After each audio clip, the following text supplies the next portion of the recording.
Hello again, Doug Smith, your host of Portsmouth This Week. This is the 22 March 2019 edition of our show. And our guests today are three representatives from the Visiting Nurse Home and Hospice. Jennifer Fairbank, the new CEO of the Portsmouth and Warwick-based organization, and nurses Anita Soares and Charlene Eggman. Welcome both of you to the show, all three of you, really. Thank you for having us. Thank you for having us. Jennifer, I'd like to start with you. If you could tell us something, I'd like to get something about personal backgrounds here, of just and how you got into this thing, and then talk a little bit about how you're organized and what you do and that kind of stuff. Sure. So I'm a nurse by background. I went to URI, so proud URI alum. Came to Rhode Island in the 80s and started out in acute care, OBGYN, nursing in the hospital setting. For the last 22 years, I've been CEO of two large skilled nursing and short-term rehab nursing facilities in the state of Rhode Island. So that pretty much was a good segue for me when I was contacted about the potential of taking the position at Visiting Nurse Home and Hospice. So it was a pretty logical transition for me, and it was something that was really exciting to me, and I'm still really excited about it. Still learning, so if I make any mistakes, How long have you Charlene been in the and job? Anita will correct me. Just since December. So December? pretty new at the That's position. right, a couple months. Yep. I'm sure these guys are teaching you all the ropes. Oh, they're awesome. They're awesome. They've been doing it a lot longer than I have. Teamwork. That's great. I'm also glad you're a homegrown person. We like Rhode Island people on the show, There you too. Could you tell us a little bit about your organization and how it's organized, just what you do and that kind of stuff? Sure. So the Visiting Nurse Home and Hospice, independent, nonprofit, health, home care, and hospice. We've been serving the community for the past 63 years. Most recently, you probably know us as the Visiting Nurses of Newport and Bristol counties. And in 2017, we did a little bit of rebranding to kind of let the community know what that our services have expanded from just home care, which we do quite well, over into the hospice arena and the palliative care arena. So that was really the purpose of the name change, was to help the community know what we do on a day-to-day basis. So in 2017, shortly after we did the rebranding, VNA of Rhode Island, which was a long-standing home care agency and hospice agency in Rhode Island, was closing. And so they reached out to us because we had similar missions.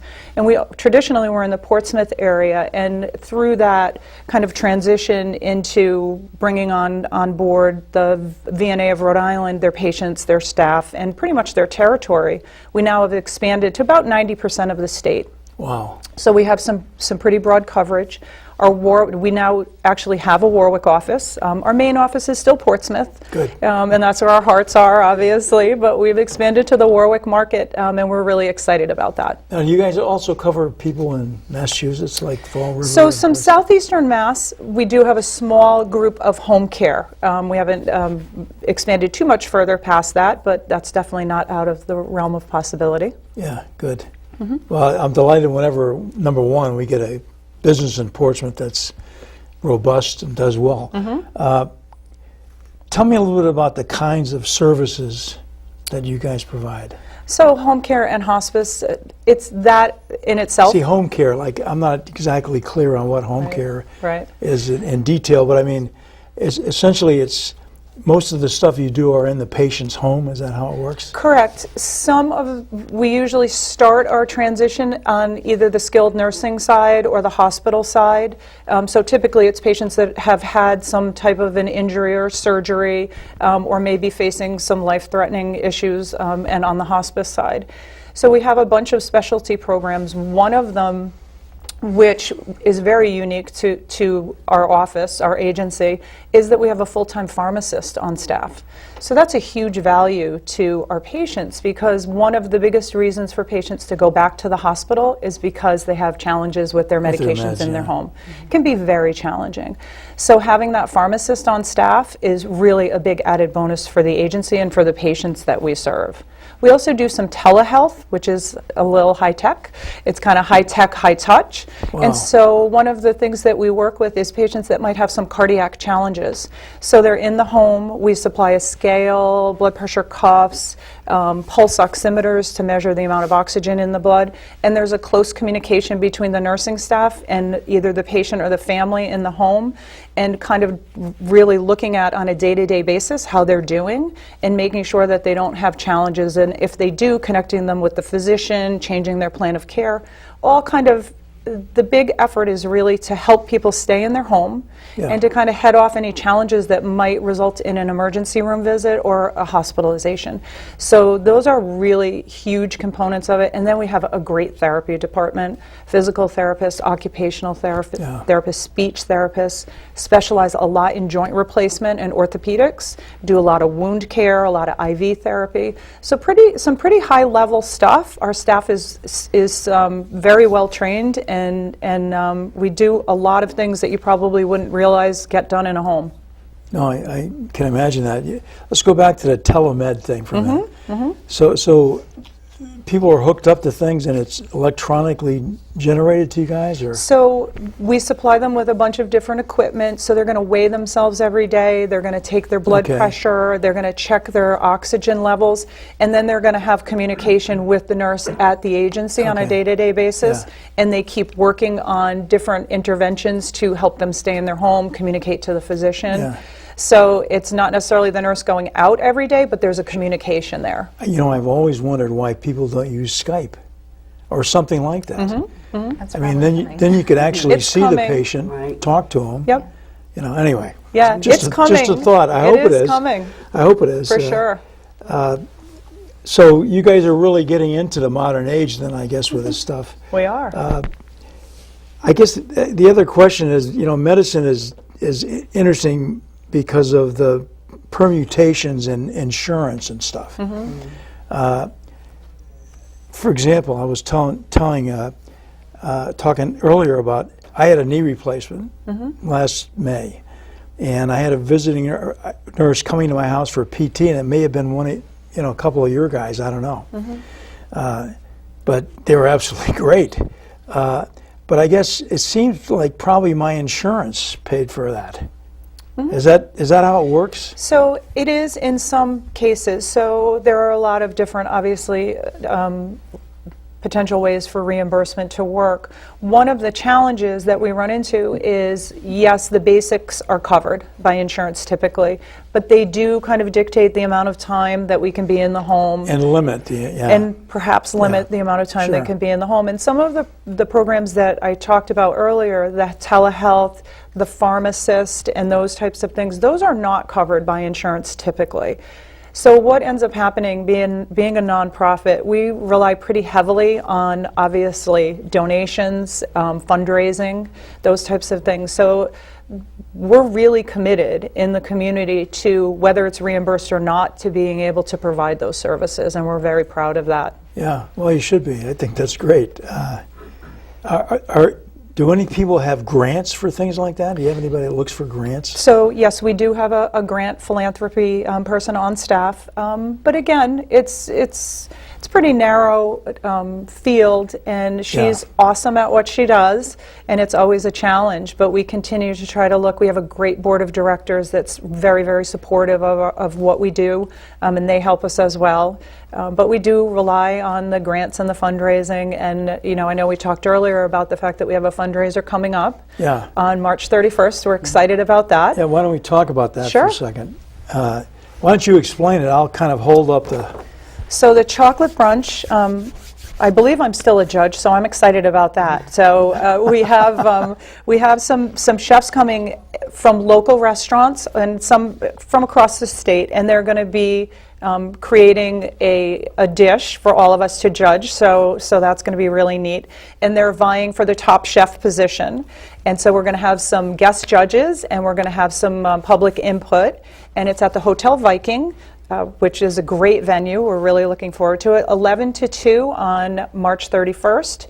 So as you know, we rely heavily on donations, and it would be great. We also have an auction. I saw some of the silent auction items, and they're really very eclectic, very neat, and some really, really cool things to bid on. So, you know, if you have the time in your schedule, please come out and support the organization. Now, it sounds great, and I assume that it's focused on chocolate, which means Absolutely. like desserts, right? Absolutely. Yeah. Geez, my daughter is the pastry chef down at Salve. Oh. And I'm sure if she'd have known, she'd love to get an opportunity to do something like this. But anyway, that sounds great, and it also sounds like a lot of fun, and plus they're helping a great organization. Absolutely. Thank you. Okay, let me change gears here, Anita. I wonder if you could tell us a little bit about your background. Absolutely. I am, like Jennifer, a registered nurse, a graduate of Rhode Island College. Started my career in critical care, ICU, and cardiology background. In about 2005, I made the leap to hospice and have worked in the southeastern Mass, Rhode Island area providing hospice care since then. Came to Visiting Nurse Home and Hospice on the day they changed their name back in October of 17. So I've been there about a year and a half. Okay, and your specialty obviously is home care and hospice. Right, and for me personally, in my role at this agency, I'm the hospice and palliative care director. Okay. Have you had any specialized training for that? I have. I'm hospice certified, but a lot of what I've learned in hospice, along with my peers, are really listening, learning along the way, good mentoring from mentors that I've had the opportunity to meet in my earlier career in hospice. Yeah. That's got to be one of the toughest jobs in the world, so God bless you, I'll tell you. You're It's doing great stuff. very rewarding. Explain to people what hospice is. I'd be glad to do that. Hospice is a type of care that patients are able to receive, those patients that have a limited life expectancy. So kind of terminal Illness, I hate right? to say that word. And it's a team, what's so wonderful about hospice, it's a team approach to care. So we're not just looking at the medical side of the patients, it's a team of nurses, chaplains, social workers, volunteers, home health aides that really focus on the patient's entire well-being, their spiritual needs, of course their medical needs, and their psychosocial needs. It's all about their quality of life. Quantity of life for most of these folks are limited, so we're really focusing on making every day count for them. Yeah. Well, as I mentioned earlier, I've got some experience with that with my dad. And it was great because the guy that came over for hospice basically sat with him, and my father could tell all his sea stories to somebody when we couldn't be here in the family, you know. Right. And I thought it was so great that this guy just kept him talking, and he needed that. Right. You know. That's a big part of what we do. Listening is important. When we develop a care plan for these patients, we include their families and them. It's really, what would you like to see happen? Yeah. In the next whatever time you have left. And the good news for our agency, we go to where the patients live, so we're in their homes, we're in assisted livings, we're in local nursing homes where we can go provide the care, so they don't have to go anywhere, they don't have to leave where they are. Yeah. Which is part of which is really the beauty of it. We help families to take care of their loved ones. Let's shift to the other side of this, palliative care. Can you explain what that is and how you guys do that? It's almost an interchangeable word. I think sometimes palliative care really for our agency is comfort care. So the folks that are part of our palliative care program are patients that may have a special symptom management need, but they also, it's an extra layer of support that we're providing to them. So they're continuing to go, if they're a cancer patient, for instance, to get their chemotherapy. They can do that where they wouldn't be doing that so much if they were a hospice patient. So we're there, our social worker are part of that program. Physical therapy, occupational therapy are often involved. It's to keep them as comfortable as possible managing the symptoms that they have while they're dealing with whatever illness they're dealing with. Yeah. Now, so not all of your folks are nurses. Some of them are physical therapists. Oh yes, physical therapists, social workers. Social workers are as involved, or sometimes even more involved in the care of the patient, depending on what their needs are. Yeah. Ballpark figure, how many folks are in your organization? Oh, ballpark figure, in excess of about 200. Wow. And patients, we can have upwards between 800 and 900 patients at any given time. So it's a very robust agency. I guess. Well, you know, I think that's comes with the territory. Gee, I think that's great. You guys really do a lot of different, things about this stuff. I know one of the things that you do, Anita, is do some training and presumably talking also to the public about how hospice works, et cetera, We things do. like that. And if it's okay to mention, we do have an upcoming training. Yes, exactly. It's a CEU program for nurses that's being presented by our hospice and palliative care nurse practitioner, Margaret Kieran, and it's going to be held at Brookdale Sakonnet Bay this coming Tuesday. I'm just looking at the date. I believe it's the 26th, which is this Tuesday. So if anybody wants more information about it or to RSVP, they can contact Victoria at Atria, it's at Brookdale, I'm sorry, and her phone number is 401-479-4777 to reserve a spot. I've seen Margaret do this presentation before, and it's wonderful. Very comprehensive, Yeah. gives a lot of information about hospice and palliative care. Now, this place, the Brookdale, that's the old Sakonnet Bay? It is. Yeah. It is. Okay. That's a nice place. My father lived there for years in independent living. And then you got something coming up, I guess it's been going on, a bereavement support group. Yes. Can you talk about that? Yes, I certainly can. Our chaplain and social workers, in collaboration with each other, will run support groups open to the community for any family that has any grief needs or bereavement needs. And it doesn't have to be family members of our own patients. It's open to the community, anybody who may want to get involved. Our next group, which is being held in our office, which is 1184 East Main Road, will be held. Actually, the program just started, but it's not too late to join, February 28th through April 4th. And there'll be another program following, I'm sure, after that. It's 10:30 to 12 usually is the time. And although it's already started, it would not be too late to join. So if anybody wanted any information, they could just call our office and we'd be glad to give it to them. Okay, that's great. Presumably, we've got some kind of video thing on our system that shows the telephone numbers and things like that. Okay. Great. Charlene, I'm finally coming to you. That's okay. You do transitions of care. I do. And what does that consist of? Like, as people progress in their disease or whatever it is, they end up needing different kinds of care? Is that how it works? It does. Well, my background, I'll just start with my background so you understand where that comes from. I was a Newport Hospital graduate back in the day when they had the School of Nursing, and then I went to Salve University. So then when I graduated, I went to Rhode Island Hospital to start in ICU, and then I spent many years at Newport Hospital in the emergency department, over probably 10, 15 years there. And so with that, I entered the community into a case management position with a big practice here on the island. It was a big physician practice. And I worked a lot with the visiting nurses because they were caring for the same patients we were caring for. So that's what intrigued me into really becoming part of their team. It sounds like a great fit. It was a great fit. Yeah. So that was really a nice career move. I was asked by the director of nursing to take a nursing supervisor position to start. And so I did that, and then that was probably 6 years ago. And 2 years ago, our previous CEO decided to this new position of a transitional care specialist, and she asked me if I was interested. So I thought, yeah, I love the community. I'm comfortable in the hospital. Yeah. So I started doing that 2 years ago. And what we do is, transitions of care is really following patients through the healthcare continuum. You know, it's just seeing them wherever they are, whether it's the hospital, like Jennifer was saying, or the nursing homes, or the home. And where sometimes it's just rehab centers or wound care centers or wherever they are.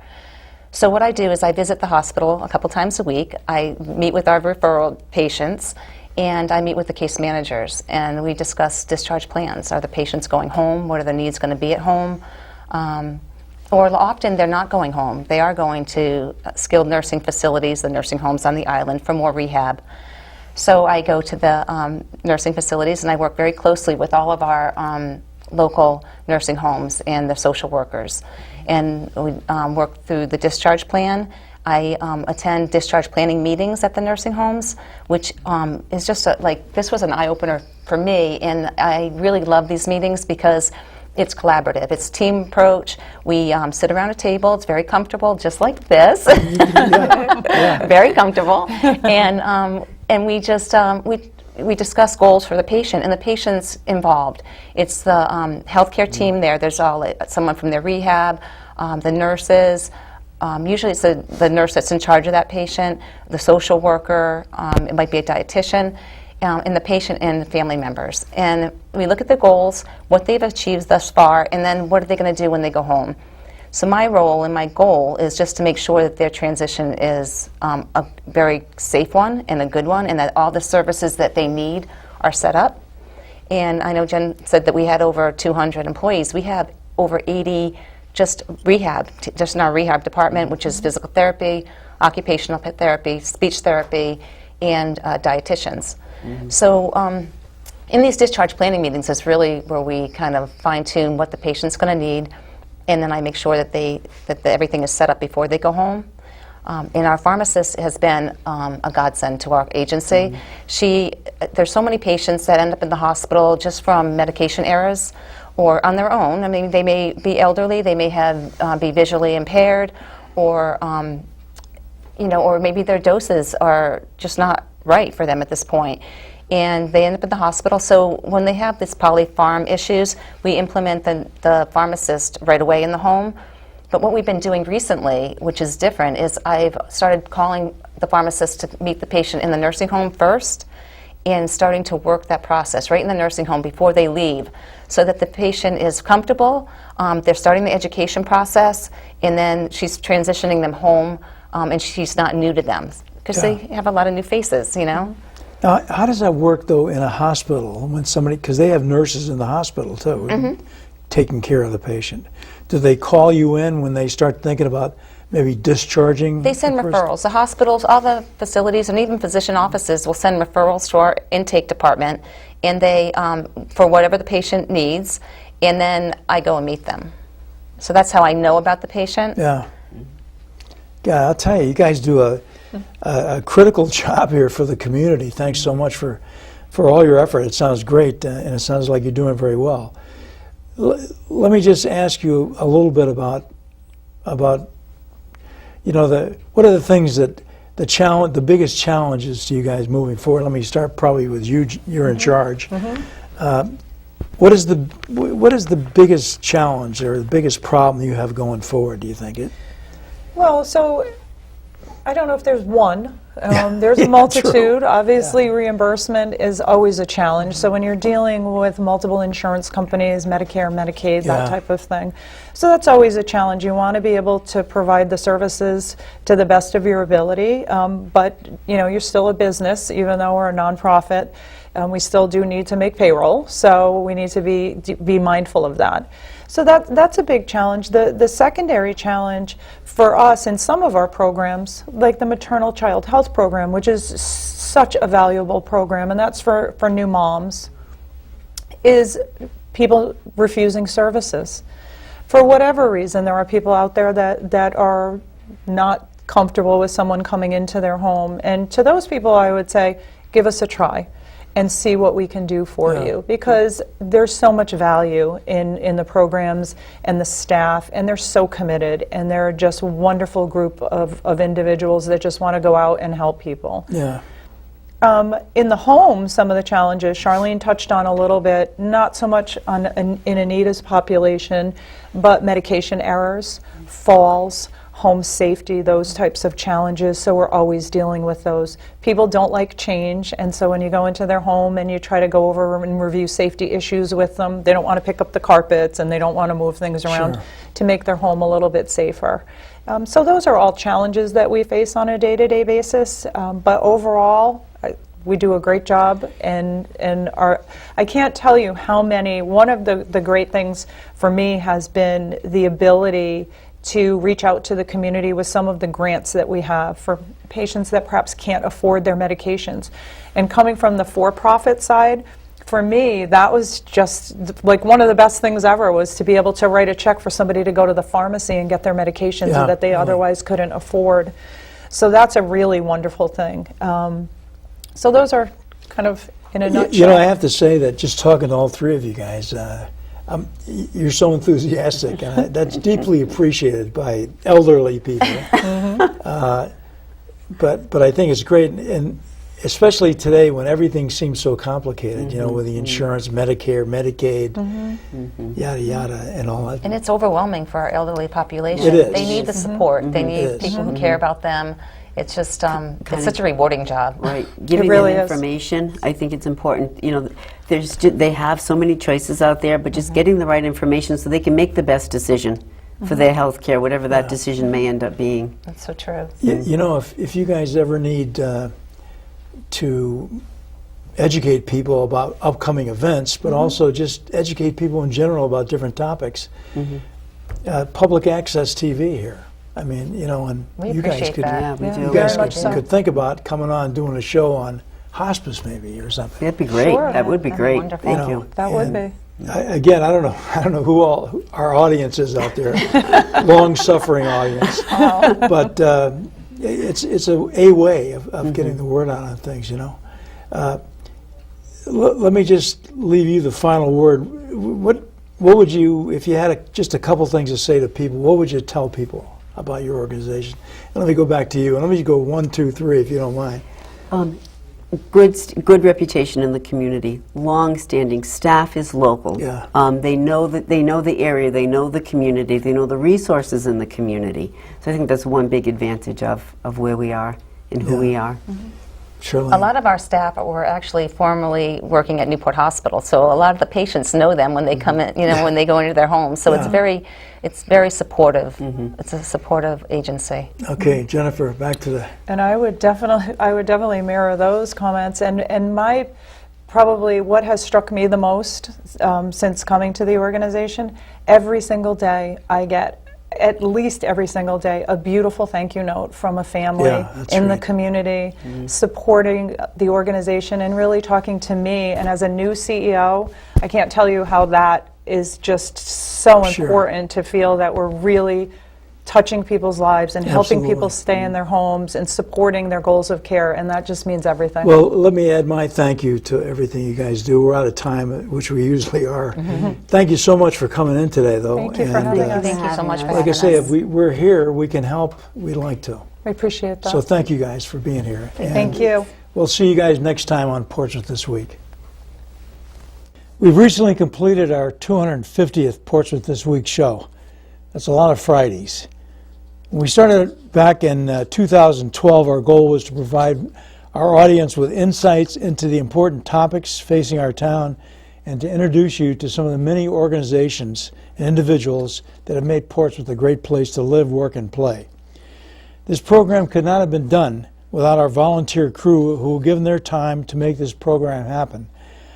I thank Bob Poniatowski, who has graciously helped me in hosting the shows. Behind the scenes are Rich Talipsky, our producer and director, who puts all the pieces together. Gary Gump, who works on lining up our show's guests and also works our graphics and cameras. Dave Miller handles just about every technical job from cameras to sound and cameras and graphics. And then I can't forget Bob Hamilton, our expert camera operator. I also should mention Ray Keller, who handles our audio integration, who's not here today. And we can't forget the exceptional support of East Bay Television and our station coordinator, Brian Medeiros, who coordinates all studio operations and keeps us out of trouble, or tries to anyway. Thanks to all for some exceptional, informative programs. Thank you, guys. Got another event coming up, the Portsmouth Comprehensive Plan Public Workshop on Wednesday, 3 April from 7 p.m. to 9:30 p.m. at the Portsmouth Middle School. Under discussion will be our new town comprehensive plan draft. They'll be discussing the goals and objectives for this one, so this is kind of a key one. Interested folks from Portsmouth should definitely try to make this meeting. Please join us.